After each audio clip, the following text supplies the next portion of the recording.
This bill is also seeking to introduce new fees for anyone on Medicaid who is above the poverty line, so that they would have to pay fees in order to access health care.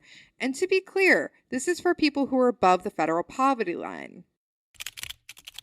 I'm searching the web.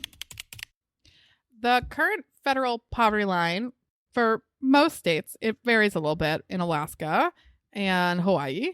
For a one-person household, so someone like me who lives independently, is about $15,000. If you make more than $15,000, you're going to have new fees.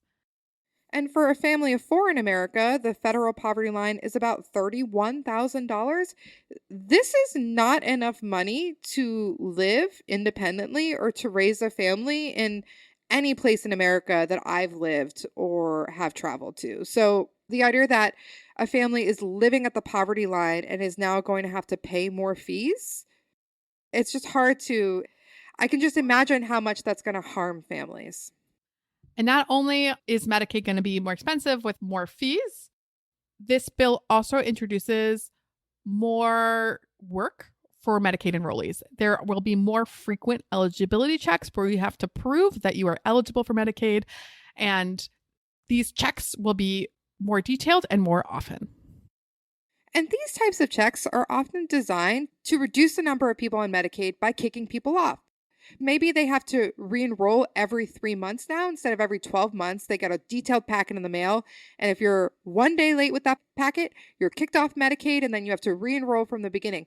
So this type of eligibility check, it's not actually about eligibility and checking it. It's about disenrolling people in order to keep the number of people on Medicaid down. It feels like these types of checks aren't about actually making sure someone's eligible for Medicaid, but rather to disenroll people for not filling out paperwork quickly enough, rapidly enough, disincentivizing people from being on it. And so that you're going to have less people on Medicaid, not because less people are eligible or less people need help, but just because you've made these checks so frequent, the fees so high, and the requirements so much that people just can't keep up.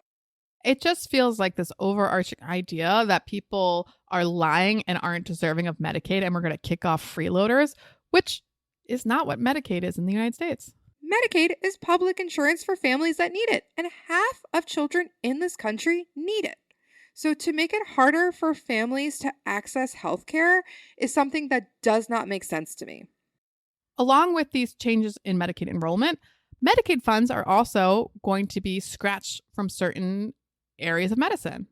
This includes funding for gender affirming care, including for adults